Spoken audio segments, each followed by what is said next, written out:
So as we were saying a few minutes back, social networks are coming for our presidential elections, and almost as important, they're also coming for our football. Joining us to talk about last night's NFL game on Twitter is Kurt Wagner from Recode. How's it going, Kurt? It's great. They're coming for our football.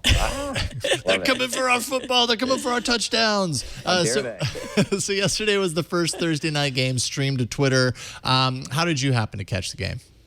I watched the first half on my mobile phone. I wanted it to feel kind of authentic, if you will, so I just watch it the normal way. I go home, walk to the bus, watch it on the bus, made a stop at the grocery store, watched it in the grocery store, and got home. I was planning to watch the second half on Apple TV. Found out that the Apple TV I have is, I believe, third generation, doesn't have an app store, and therefore did not have the Twitter Apple TV app, which was a big bummer. So I ended up watching on a laptop for the second half. But overall, it was, the stream was fine. You're looking at my review right there. I thought there were definitely a lot of things that could be improved. But, I mean, for a first go-around, I thought it was pretty successful.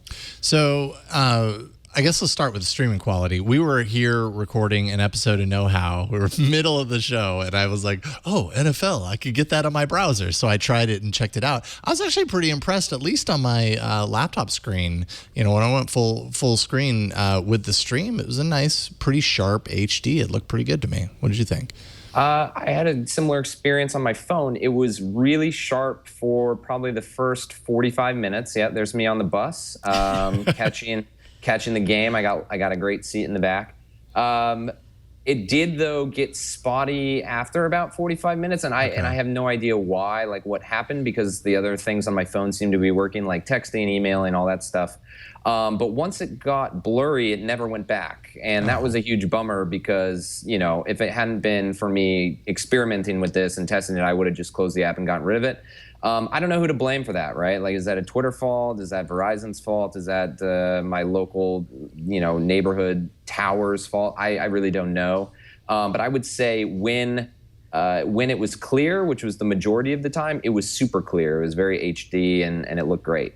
Nice. I watched it on my fourth generation Apple TV. I did it for you because I don't like football, but I was watching in the third quarter and it still seemed fine. I mean, I guess I read online and read in your article that it was a little bit of a lag. I didn't know, because if you're watching on the TV, you don't have Twitter scrolling right next to you. All you have is just the game, like you were watching it like in the old-fashioned days. You also had commercials, which I'm not used to because I've been a cord cutter.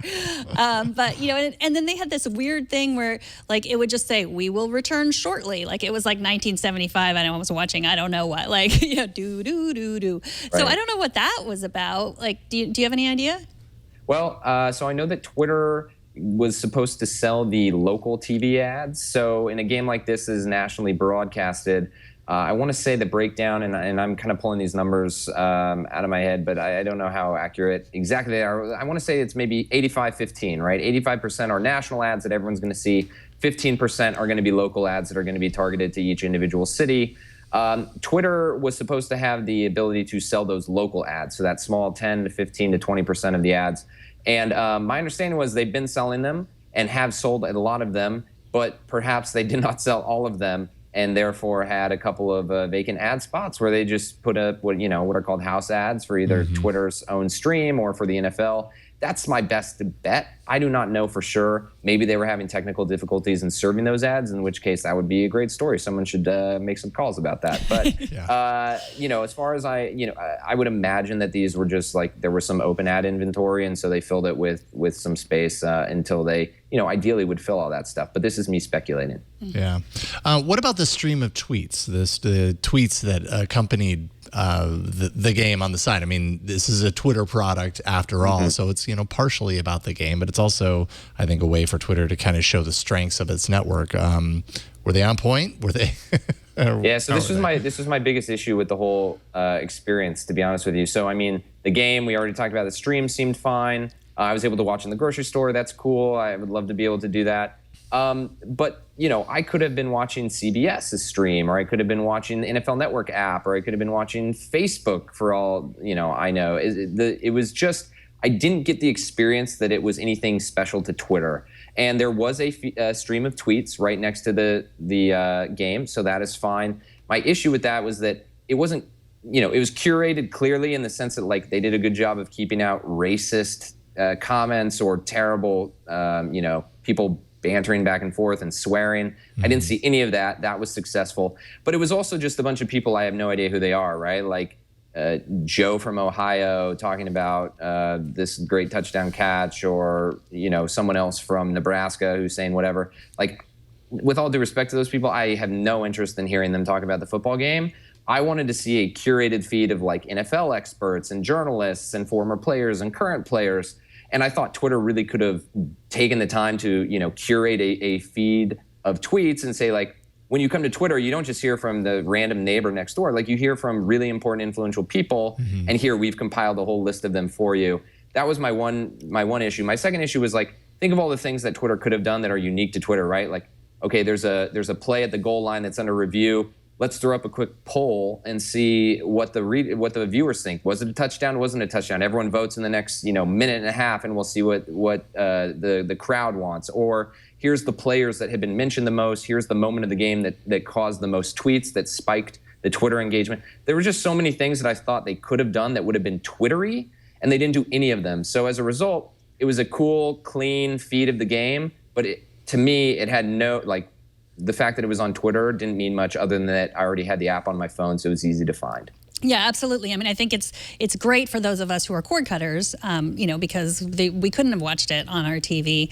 But yeah, I mean, there was in the third quarter, like one of the quarterbacks got taken off because of concussion protocol, mm-hmm. and that was really the only thing I was interested in. And but there was no other way for me to, like, I'm on the Apple TV, I'm connected to the internet. Like, the Apple TV is supposed to feed me all this information. It could have given me some more background on what that meant and what the history of that was, and that sort of thing. There are experts out there too, like accounts that are even, NFL doctor type accounts that mm-hmm. people follow. I mean, how great in that moment would it have been for someone, someone behind the scenes at Twitter to be like, hey, concussion protocol is going on. We're going to surface, the tweets from these 3 people, and we're just going to pin them right to the top, right? Like, or we're going to insert them. You would never have been able to find them. Instead, all you got was, again, random guy X or random girl Y just saying, like, hope he, is he going to come back? He's on my fantasy team, right? Like, that was the stuff that I kept seeing. And to me, that doesn't do much. Yeah. So the NFL has revealed that Twitter saw 2.1 million viewers last night. That's compared to 48.1 million on TV. What do you think about the numbers? Is that a good first showing? Would you have expected that to be higher? It's the NFL after all. Yeah, I mean, from my understanding, that was in line with what they were hoping for. Okay. So I guess in that sense, like, success, right? If that's what Twitter and the NFL and whoever the partners wanted, I was told somewhere between like 1.5 and 2.5 million. So that's right in there. Good for them. The thing that's really tough is like, what does that mean, right? So when Yahoo streamed a game last, I guess it was October, they actually did a much larger average audience. So Twitter, 2.1 million total, but it was only an average audience of about 243,000 at any given time. Yahoo's average audience was 2.3 million, like 10 times that. The difference is Yahoo was streaming it autoplay on every property they owned, right? Tumblr, Mail, Yahoo homepage. So it's like it's not an apples to apples comparison, but at the same time, Yahoo's number looks much bigger than Twitter's. And then you get to TV. TV had like 48 million people, which makes Twitter's 2 million look silly, right? So it's just really hard. This is all such an experiment, and it's also new, that it's really, it's almost unfair to try and compare Twitter's audience with the TV audience or even with Yahoo's audience. I think what this does, though, and what I wrote in my story today, was this sets a benchmark, right? So, okay, now we know the first game generated 2.1 million. Let's see what the next 5 generate, right? And if all of a sudden it goes from 2.1 to 1.8 to 1.6 to, whatever, like, okay, clearly this is not something that's it doesn't seem to be catching on. But I think it's a good foundation, and I'm going to kind of leave it at that just because it's such a new thing that we don't really know even where to look.